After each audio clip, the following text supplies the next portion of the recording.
Une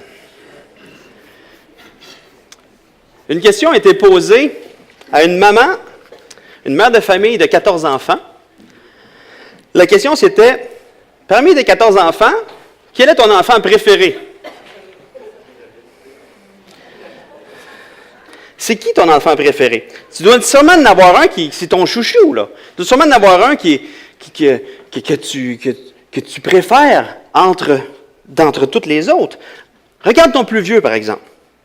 Il est grand, il est doué dans les sports, il est très populaire dans son école. Tu ne devrais pas l'aimer un peu plus que les autres?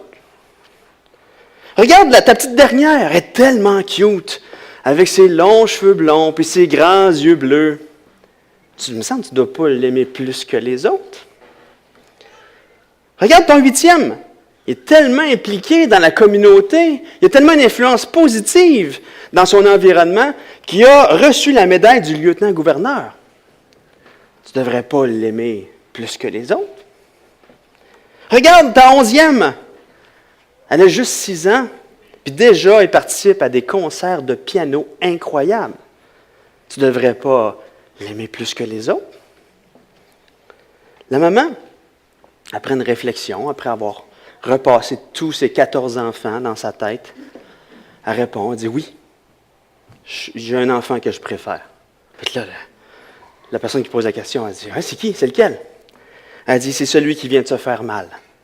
C'est celui qui fait de la fièvre.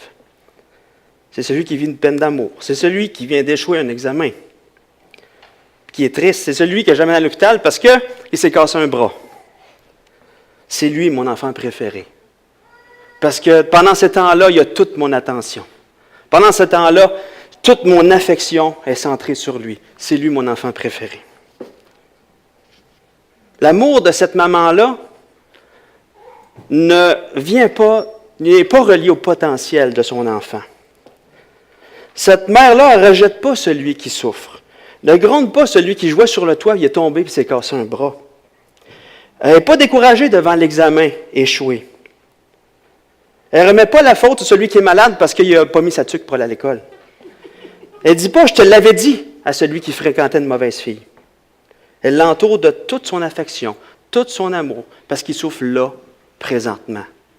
C'est là qu'il est son enfant préféré. Son enfant préféré, c'est celui qui est dans le besoin. Puis chacun, à leur tour, ils vont être l'enfant préféré de la maman. Mais Jésus nous aime comme cet enfant préféré-là. On était dans le besoin, on était mendiant, on était pauvre. Jésus nous a donné toute son affection, son attention. Il nous a secourus, sans regarder notre potentiel. Parce que de toute façon, on n'en avait pas de potentiel. Et si Dieu nous avait aidés à cause de notre potentiel, ça ne serait plus une grâce, ça serait un mérite. La grâce de Dieu ne s'arrête pas au potentiel. Jésus a regardé notre besoin. On a besoin d'être secouru, il nous a secourus. Il n'a pas regardé notre passé, parce que notre passé était tout croche de toute façon. Jésus, il n'a pas regardé non plus à notre arrière-plan, parce qu'il était sans lui de toute façon. Il n'a pas regardé non plus à nos défauts physiques, parce qu'on est tous un peu malades, de toute façon. Il n'a pas regardé non plus à notre déficience mentale, parce qu'on est tous un peu fous, de toute façon. Il a vu notre besoin d'aide, il nous a fait grâce, il nous a secourus. Il nous a aimés, il a regardé, sans regarder notre potentiel, il n'a pas du tout regardé notre potentiel. Et il veut nous amener à faire la même chose avec les autres, sans regarder, qu'on ne s'arrête pas au potentiel. Parce que si on s'arrête au potentiel des gens, on est en train de décider à qui mérite la grâce et qui ne mérite pas la grâce. Et là, on peut glisser vers une oppression. On peut devenir des oppresseurs au lieu d'être des gens qui apportent la grâce. Et ce matin, ce qu'on va voir ensemble, c'est que Jésus est la lumière du monde et il veut nous amener à être la lumière du monde aussi. Jésus était la lumière du monde pour les gens dans le besoin, pour les aveugles qui ne voyaient pas. Et Jésus veut nous amener à être nous aussi cette lumière du monde pour les gens dans le besoin. Et c'est ce qu'on va voir ensemble. Jésus est quelqu'un de compatissant qui va au-delà de ce que nous, on peut voir. Il ne s'arrête pas à ce qui est de l'extérieur. Il ne s'arrête pas à l'image projetée par la personne. Il ne s'arrête pas à ce qui est agréable à la vue, puis ni à ce qui est désagréable à la vue. Il regarde au cœur. Il voit l'état du cœur. Il voit la détresse. Il ressent la compassion, puis il veut prendre soin du cœur. Regardons dans Matthieu 9, versets 35 à 38. Matthieu 9, versets 35 à 38.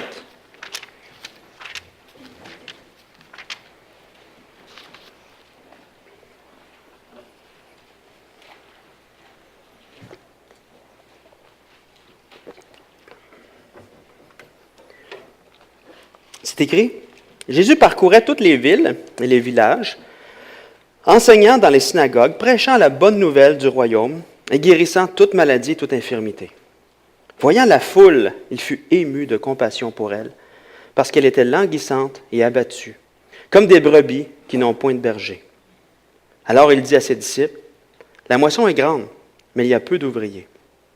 Priez donc le maître de la moisson d'envoyer des ouvriers dans sa moisson. » Donc ici, on voit Jésus qui prêche la bonne nouvelle du royaume et il accompagne sa prédication par des signes, des miracles. Il est en train de démontrer qui il est. Il guérit des maladies, des infirmités.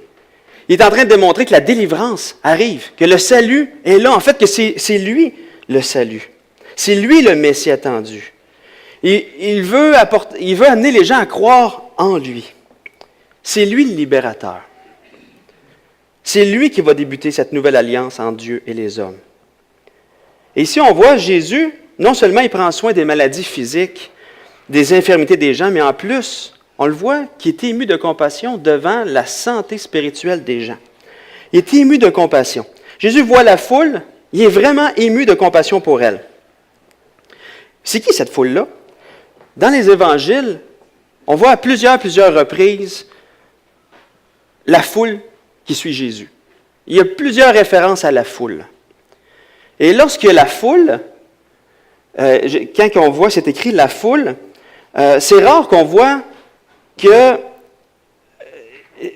quand il y a parmi la foule, il y a aussi des pharisiens et des gens riches, ça arrive. Mais lorsque Jésus s'adresse à la foule, il s'adresse à la foule et ensuite il s'adresse aux pharisiens et aux riches qui sont là. Donc, quand on voit la foule, est composée de gens qui sont dans la classe moyenne et dans laquelle il y a aussi des gens de la classe pauvre.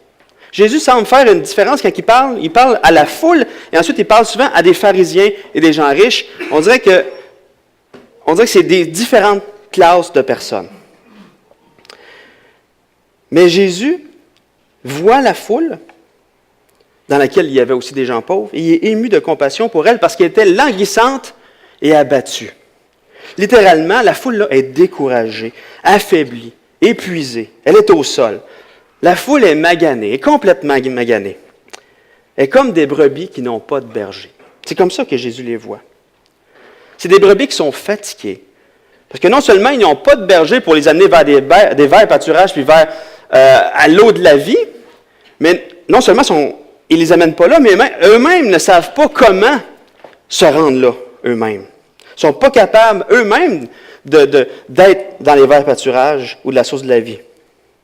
Et en plus, c'est les bergers, ces bergers-là qui prennent soin de cette foule-là, oppressent les brebis, comme on le voit dans Ézéchiel 34, versets 1 et 4. Je vais vous le lire. La parole de l'Éternel me fut adressée en ces mots. « Fils de l'homme, prophétise contre les bergers d'Israël. Prophétise et dis-leur aux bergers, ainsi parle le Seigneur l'Éternel, malheur aux bergers d'Israël qui se paissaient eux-mêmes. Les bergers ne devaient-ils pas paître le troupeau? Vous avez mangé la graisse, vous vous êtes vêtus avec la laine, vous avez tué ce qui était gras et vous n'avez point fait paître les brebis. Vous n'avez pas fortifié celle qui était faible, guéri celle qui était malade, pansé celle qui était blessée, vous n'avez pas ramené celle qui s'égarait, cherché celle qui était perdue, mais vous les avez dominées avec violence et avec dureté. » Oui, la foule était sous le régime de la loi, mais en plus, elle vivait une oppression spirituelle des pharisiens. Les pharisiens mettaient un joug énorme sur le peuple. Et Jésus l'a relevé dans Matthieu 2,4. Jésus dit, « Les pharisiens lient des fardeaux pesants et les mettent sur les épaules des hommes, mais ils ne veulent pas les remuer du doigt. Ils les écrasent par des fardeaux pesants. Mais en plus, si les gens sont malades ou pauvres, ils relient tout de suite ça. Ah, c'est parce que tu es un homme pécheur. Ah, c'est parce que tu es une femme pécheresse. Donc, tu mérites en fait ce que tu vis dans ta maladie, dans ta pauvreté. C'est oppressant. C'est écrasant. Mais Jésus voit la foule, il est ému de compassion. Littéralement, il est remué dans ses tripes. C'est ça que le mot dit, ému de compassion. Jésus est remué dans ses entrailles. Il ressent physiquement dans son corps la compassion pour les gens. L'oppression spirituelle, c'est que tu n'en fais jamais assez. Fais plus. L'oppression spirituelle. Imaginez qu'on voyage dans le temps. Et on arrive dans les débuts des années 1900. On est tous ensemble. Et là, on assiste, on voit un couple dont la femme, dans une petite maison, la femme, là, elle vient d'accoucher de son 21e enfant. Elle est toute maganée. Elle a failli pas survivre à l'accouchement. Elle est épuisée. Elle est blanche comme un drap. Elle est en larmes parce qu'elle est en dépression postpartum depuis son 6e enfant. Elle a juste 37 ans, puis ça fait déjà 20 ans qu'elle est enceinte. Tu sais. Puis qu'elle accouche à toutes les années. Et que là, on assiste à une discussion entre le mari de cette femme-là puis le chef spirituel du village qui lui dit que sa femme doit être encore enceinte, sinon elle va aller en enfer. Comment on se sentirait d'entendre ces paroles-là? Là? On assiste là, on voit cette femme-là. Là. Comment vous vous sentez là? Ça, c'est une oppression spirituelle. Jésus voyait la foule oppressée. Jésus veut libérer la foule. Jésus est la bonne nouvelle. Jésus est le libérateur. Il est là, lui. Dans Jean 10, 11, c'est écrit, Jésus dit, il est le bon berger qui donne sa vie pour ses brebis. Il n'est pas comme ces faux bergers-là qui détruisent, qui abusent, qui volent, qui s'engraissent au détriment de la santé des brebis. Jésus est là pour apporter la lumière. Jésus ouvre les yeux des aveugles pour qu'ils voient. Ouvre les yeux de ceux qui savent qu'ils sont aveugles pour qu'ils voient spirituellement aussi. Dans Jean 8, 12, c'est écrit, Jésus, il est la lumière du monde, celui qui le suit ne marchera pas dans les ténèbres, mais il aura la lumière de la vie.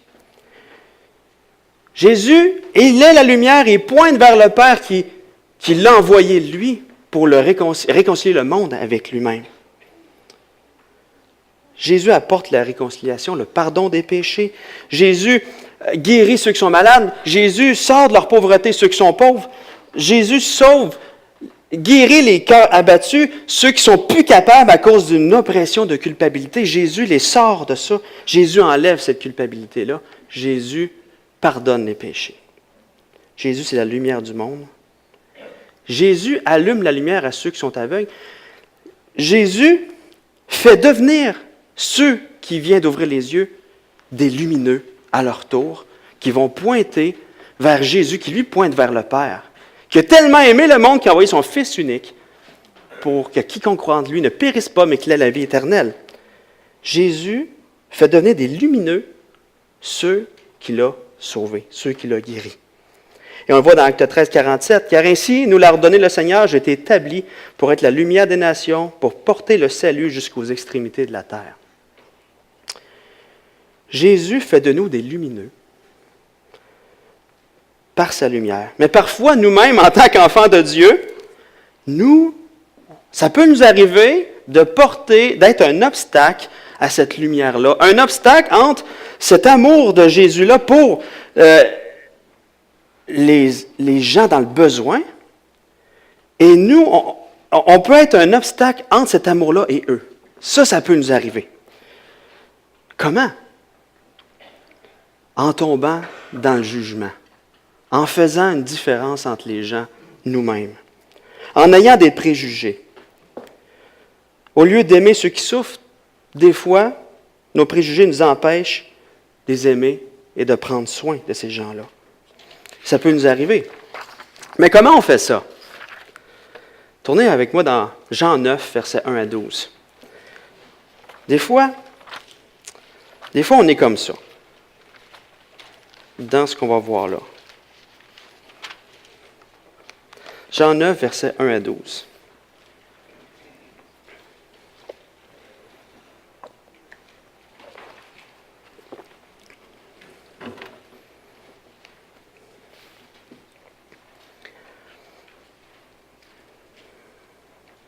Jésus vit en passant un homme aveugle de naissance.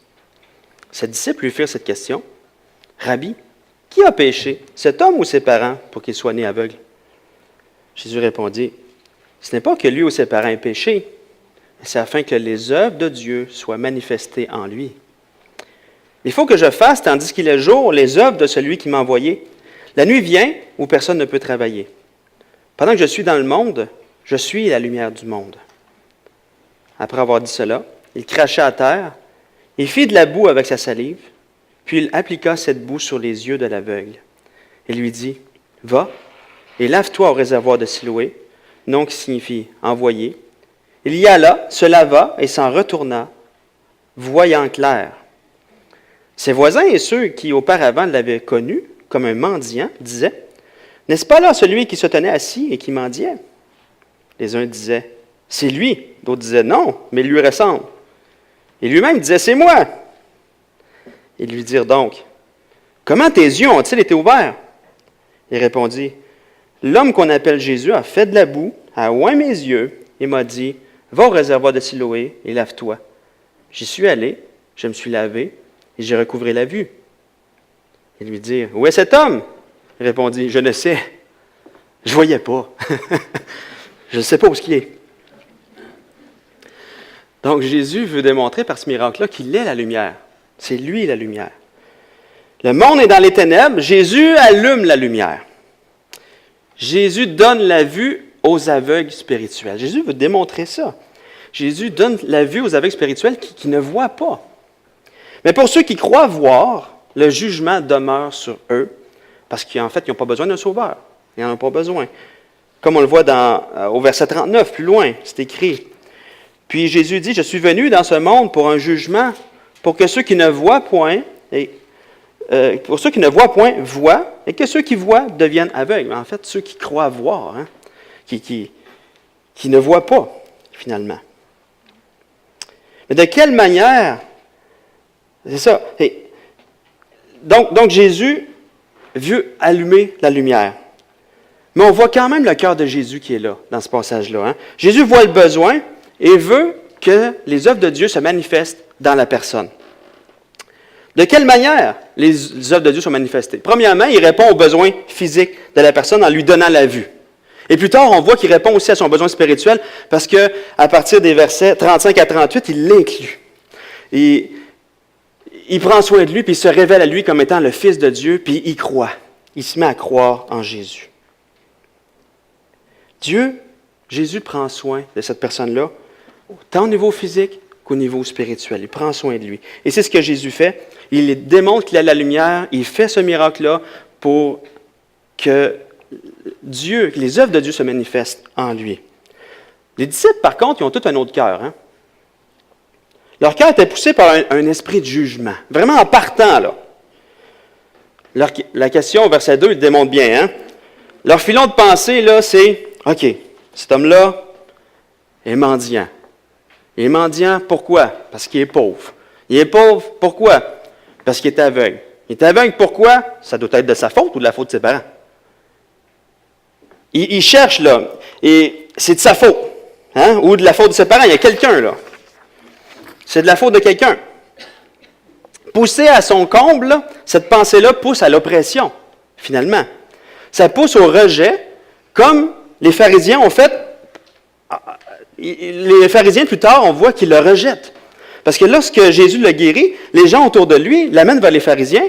Les pharisiens disent, « Hey, mais qu'est-ce qui s'est passé avec toi? Là? Comment ça tu vois, là? » Puis même, ils sont arrivés à dire que non, finalement, tu n'étais pas aveugle. Je suis sûr que tu n'étais pas aveugle. On va venir, ses parents arrivent. C'est-tu votre fils? Était-tu aveugle? Oui, c'est notre fils, il était aveugle. OK, qu'est-ce qui s'est passé? Demandez-le lui. Hein? Les autres, ils avaient peur d'être rejetés. Eux autres, il manquait de preuves, il voulait toujours avoir de plus en plus de preuves pour que, par le manque de preuves, ils puissent discréditer ce qui s'est passé. Mais eux ne voulaient absolument pas admettre que Jésus avait guéri l'aveugle, les pharisiens. Vraiment pas. Parce que s'ils admettaient que Jésus avait guéri l'aveugle, ils étaient en train d'admettre que Jésus était le serviteur de l'Éternel qu'on voit dans Ésaïe 42, où on voit que celui qui apporterait l'alliance avec le peuple serait la lumière des nations qui ouvrirait les yeux des aveugles. Mais ils ne voulaient vraiment pas admettre la guérison. Qu'est-ce qu'ils ont fait? Ils ont joué la carte de l'ignorance.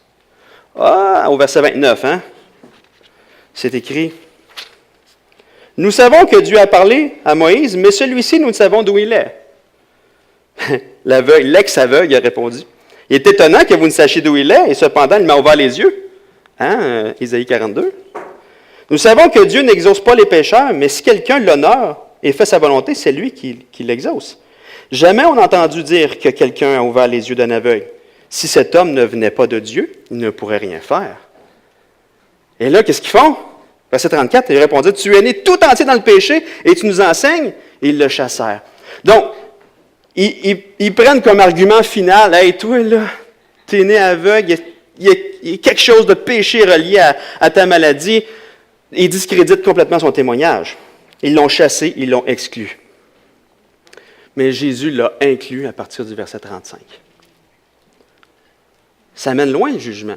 Ça mène à l'exclusion. Mais la grâce amène à l'inclusion. La pensée des apôtres sur la provenance de la maladie mène à l'exclusion. Mais le point que Jésus apporte, c'était pas une question de qui avait péché, mais c'était pour démontrer, c'était pour que l'œuvre de Dieu se révèle dans sa vie. C'était pour démontrer qu'il est la lumière. Le point, c'est, mêlez-vous de vos affaires, c'est pas en lien avec la maladie, c'est en lien avec la volonté de Dieu. Jésus agit par grâce envers celui qui souffre. Et la pensée de jugement amène à culpabiliser celui qui est dans le besoin, finalement. Ça vient l'écraser, ça amène à une oppression. Et cette pensée-là, nous-mêmes, dans l'Église, on peut l'entendre, on peut la voir, cette pensée-là, des fois. Il y a plusieurs types de besoins qui arrivent. Il y a différents types de personnes qui vivent différents types de besoins. Et des fois, on a tendance à réfléchir comme les disciples, qui amènent presque à voir, OK, tu es dans le besoin, mais c'est de ta faute. C'est de ta faute, c'est dans le besoin. De remettre la faute sur la personne, au lieu de voir comment les œuvres de Dieu, là, présentement, dans son besoin, peuvent se manifester. Par exemple, devant les personnes qui vivent dans la pauvreté, ils arrivent avec leurs besoins, on pourrait tomber facilement dans le jugement puis dire, « Hey, c'est parce que tu as fait plein de mauvaises décisions dans ta vie. C'est parce que tu as vécu dans la drogue, parce que tu as fait ci. Là, aujourd'hui, tu te ramasses dans la pauvreté. Bien, hey, c'est de ta faute. Tu t'es mis toi-même là-dedans. Là. » Et ça peut nous amener, le comble de cette pensée-là, c'est que ça nous amène à rejeter la personne. Et pas de voir, OK, Seigneur, tu nous amènes cette personne-là qui souffre, c'est quoi son besoin immédiat là? Comment tu veux te révéler? Comment tu veux agir dans sa vie? Seigneur, comment tu veux qu'on prenne soin de cette personne-là pour ensuite te révéler à lui, pour l'inclure dans l'Église? Les disciples auraient juste pu dire, arrêter tout simplement à, il est aveugle. Comment on va prendre soin de lui? Mais non, ils ont tombé, il a péché. On va l'écraser encore plus. On va l'exclure. On va le rejeter. C'est de sa faute. Il n'y avait pas de compassion.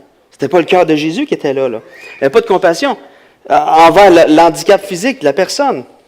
Le cœur de Jésus, au contraire, était compatissant. C'était la compassion qui sortait. Mais comment devenir compatissant? Bien, premièrement, reconnaître que des fois, on ne l'est pas. Ah, Seigneur, je te confesse, des fois, je manque de compassion. C'est réel. Et je ne suis pas en train de vous dire que je suis là présentement, je suis compatissant envers tout le monde. Non, souvent, il y a des pensées de, ben oui, mais c'est à toi de prendre des bonnes décisions. Tu sais, puis, non. Seigneur, je te confesse que des fois, je manque de compassion. Mais toi, tu l'aimes, toi, tu as compassion de sa situation. Remplis-moi, donne-moi de voir comme toi, tu vois. Toi, tu as la puissance de changer mon cœur à ce niveau-là. Je veux mettre ma foi en toi pour m'amener là, tout simplement. Rends-moi compatissant comme toi tu l'es. Tu vis en moi de toute façon, Seigneur. Donc, que le Seigneur puisse nous remplir de sa compassion, mais aussi, des fois, on tombe dans le jugement parce qu'on manque d'informations. Des fois, on tombe dans la subjectivité. Puis la vérité, face à des situations, nous amène à avoir plus de compassion finalement. C'est pas vrai que toutes les personnes pauvres ne veulent pas s'en sortir. La majorité voudrait s'en sortir, mais ont besoin d'aide. Comme Jésus l'a fait, on peut les aider aussi. On peut les inclure aussi. Là, je parle des personnes pauvres, mais ça peut être n'importe quelle situation. Mais dans la parole de Dieu, il y a différents mots pour parler des différents types de pauvreté. Dans l'Ancien Testament, il y a un mot pour parler des pauvres qu'ils sont à cause d'une oppression systémique ou gouvernementale. Par exemple, les Juifs qui étaient esclaves en Égypte, ils étaient pauvres, mais à cause d'une oppression gouvernementale, une oppression systémique. Ou il y a un mot qui parle aussi qu'ils sont pauvres à cause d'une oppression, à cause d'un abus spirituel ou d'un abus sexuel. Il y a un mot pour définir les pauvres qu'ils sont à cause d'un accident, d'une maladie physique ou d'une malformation. Eux sont pauvres à cause de ça. Ils ne peuvent pas subvenir à leurs propres besoins à cause d'une maladie physique ou d'une malformation. Il y a un mot pour définir les pauvres qu'ils sont à cause qu'ils ont été dépossédés de leurs biens. Et ça, c'est souvent les immigrants à cause d'un cas de guerre. Et ils arrivent, ils ont été dépossédés de leurs biens. Présentement, ils vivent dans le besoin. Ça, c'est ces pauvres-là. Il y a un mot pour définir les pauvres qu'ils sont à cause d'un manque de nourriture dans le pays d'où ils viennent. Il y a un mot pour définir les pauvres qu'ils sont à cause d'une dépendance totalement des autres, à cause d'une déficience mentale ou le fait qu'ils ont été institutionnalisés comme certaines personnes qui sortent de prison ou d'un hôpital psychiatrique ou tout ça. Il y a tous ces différents mots-là dans l'Ancien Testament pour parler des différents types de pauvres. C'est intéressant. Et de voir que Dieu, dans l'Ancien Testament, parle de toutes ces... Dieu s'intéresse à toutes ces personnes-là. Et dans Deutéronome 15, verset 11, Dieu demande au peuple d'Israël de prendre soin de toutes ces personnes-là. Il dit, il y aura toujours des pauvres dans le pays, c'est pourquoi je te donne cet ordre, tu devras ouvrir ta main à ton frère, le pauvre ou le déshérité qui est dans ton pays. Dans le Nouveau Testament aussi, on trouve Paul qui s'intéresse aussi à ces personnes-là, puis il prend soin aussi, dans Galates 2.10, il prend vraiment au sérieux le fait de prendre soin des pauvres. Mais parfois, au lieu d'aider, on tombe dans le jugement, au lieu d'aider comme Jésus le fait. Jésus aide par compassion. Jésus aime les personnes. Sinon, on tombe dans l'exclusion. Et des fois, on tombe dans le jugement même entre chrétiens. Un tel vit une dépression, un tel vit un burn-out. Puis ça, mais je te l'avais dit, tu travaillais bien trop, là. Hey, là, 1 plus 1 égale 2. Tu viens burn-out, tu travailles trop. Je te l'avais dit, ça fait longtemps, là, je te le disais, là. Au lieu d'aider quand il y en a besoin. Des fois, on va mettre un fardeau. Des fois, on manque de grâce les uns envers les autres. Ou bien, quelqu'un prend une mauvaise décision dans l'Église, financière. Puis là, il est coincé financièrement. C'était à toi de mieux gérer tes affaires. On donne des cours, là. On donne des cours. Tu n'es pas là. C'est ta faute. Des fois, et des fois aussi, là, je me rends compte, des fois, il y en a qui sont dans le besoin, tu lui offres leur aide, puis non, il refuse, mais après ça, tu te rends compte que oui, il y avait quand même besoin de l'aide. Mais là, c'est, Seigneur, comment je peux les aider d'une bonne façon, sans les forcer à recevoir l'aide? Et ça, c'est quelque chose, hein? Seigneur, comment aider? On a besoin de la sagesse de Dieu, parce que des fois, on oublie qu'on tombe de toutes sortes de manières, toute la gang. Puis on a besoin de la grâce de Dieu à chaque jour. Puis on a besoin de cette grâce de Dieu les uns envers les autres constamment, pour ne pas, puis d'arrêter de voir les choses, c'est de ta faute. On devient des oppresseurs dans ce temps-là. On condamne, on exclut au lieu d'inclure. Mais par la grâce de Dieu, on peut être comme cette maman-là. Cette maman-là que son enfant préféré, c'est celui qui souffre. Son enfant préféré, c'est celui qui a mal, puis qu'on peut se tourner, puis en Église.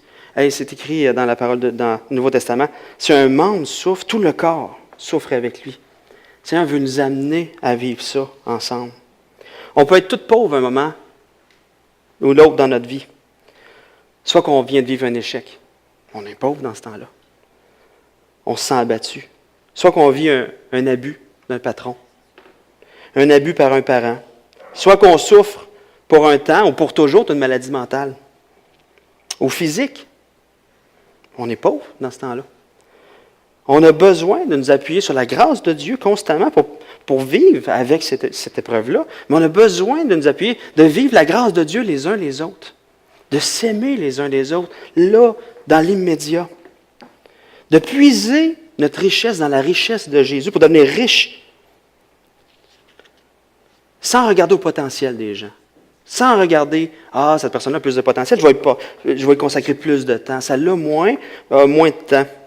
Dans cela, on est en train d'exclure. On est en train de juger par nous-mêmes qui mérite ou qui ne mérite pas la grâce. On oublie des fois que par nous-mêmes, on a zéro potentiel. Le Seigneur veut nous amener à vivre cette grâce-là les uns envers les autres, qui nous aide à nous supporter dans notre pauvreté. Et quand on puise dans la richesse de Jésus, cette richesse-là pour bénir les autres dans l'Église, bien, cette bénédiction-là déborde sur les gens de l'extérieur aussi. Et c'est pour ça que cette année, on a dit, hey, on a regardé J'aime mon voisin. Les autres années, on disait, non, J'aime mon voisin, là, c'est juste pour les gens de l'extérieur. Si on a du temps, on va aider aussi ceux de l'intérieur. Là, on dit, voyons donc. Non, J'aime mon voisin pour tout le monde. Et si vous avez un besoin, n'hésitez pas. On veut aider, s'aider les uns les autres, après se déborder sur les gens de l'extérieur par la grâce de Dieu. Dans notre pauvreté, on a besoin constamment de la richesse de Jésus. Puis on a besoin que Jésus nous fasse déborder sur les autres. Il y a beaucoup de gens dans la société qui sont abusés, qui sont malades physiquement ou mentalement, qui vivent une oppression, qui sont institutionnalisés, qui sont nés avec une malformation physique, qui les amènent à être pauvres financièrement. Ils ont besoin de Jésus qui peut les sortir de là. Qui peut les sortir de cette pauvreté spirituelle-là. C'est lui qui allume la lumière, c'est lui qui rouvre les yeux. Et après ça, nous, Seigneur, quelle œuvre tu veux faire dans son cœur? Et comment, après ça, quand que Jésus a touché son cœur, on l'inclut. Peu importe qui est cette personne-là, peu importe son arrière-plan. On a tous des arrière-plans différents, on a tous pour qu'on puisse vivre cette famille-là les uns envers les autres, sans devenir des oppresseurs. On a besoin à chaque jour de la grâce de Dieu, les uns envers les autres. Et on a besoin de s'aider à l'apprendre les uns envers les autres. J'apprends en ce moment. Quelqu'un qui souffre, puis après ça, François, même si tu m'as offert mon aide, puis j'ai dit non, j'aurais aimé que tu m'aides quand même. Je te demande pardon de ne pas avoir insisté. Je te demande pardon de ne pas avoir essayé de trouver un autre moyen de t'aider. Mais on a besoin les uns les autres. Et veillons, quand on souffre, de ne pas nous retirer. De ne pas nous retirer. On a besoin de vivre cette grâce-là de Jésus dans les autres constamment. Et dans ce temps-là, on devient cette Église-là reconnue pour cet amour-là les uns pour les autres. Et que les gens voient, ils font « Wow! » Les gens s'aiment. Les gens prennent soin les uns les autres. Puis je peux être greffé à cette famille-là par Jésus-Christ. Et je peux à mon tour prendre soin et être pris soin. Et ça fait vraiment une Église qui s'édifie à cause de Jésus-Christ et qui s'aime les uns les autres. Donc que le Seigneur puisse nous amener là, ensemble. Et on ne sait jamais. Prions le maître de la moisson d'envoyer des ouvriers dans la moisson, mais des fois, souvent, les ouvriers dans la moisson font partie de la moisson. Et Jésus sauve des gens qui deviennent des ouvriers dans la moisson. Encore vendredi, je parlais avec quelqu'un, puis j'ai fait « Wow, Seigneur, qu'est-ce que tu... » Sauve toutes les personnes, mais sauve cette personne-là, qu'est-ce que tu vas faire avec cette personne-là? Si jamais tu sauves cette personne-là, il y a vraiment quelque chose au travail. Je vois que tu cours après. Seigneur, il va se passer quelque chose. Là. En tout cas, des fois, il y a des bulles qui passent. Il faut que je les arrête là parce que que le Seigneur puisse vraiment nous encourager, nous donner cette grâce, cet amour-là, cette compassion-là les uns envers les autres, prendre soin les uns les autres, puis de veiller à notre propre cœur, d'aller trop loin, de voir le besoin immédiat, puis Seigneur, comment là aujourd'hui je peux aider cette personne-là pour que ton œuvre se manifeste en cette personne-là, pour qu'un jour tu l'amènes à toi. C'est juste ça, là. Amène-nous là, Seigneur. On va prier. Seigneur Jésus, merci. Seigneur, pour ta compassion, ton amour. Sans cet amour-là, on serait encore perdus.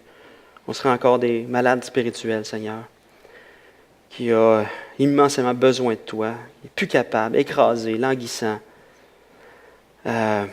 magané par le poids de nos péchés, Seigneur. Merci pour ta compassion. Fais-nous grandir dans cette compassion-là, Seigneur. Fais-nous grandir par ta personne, par ton amour, pour qu'on puisse le vivre les uns les autres, Seigneur. On est en apprentissage.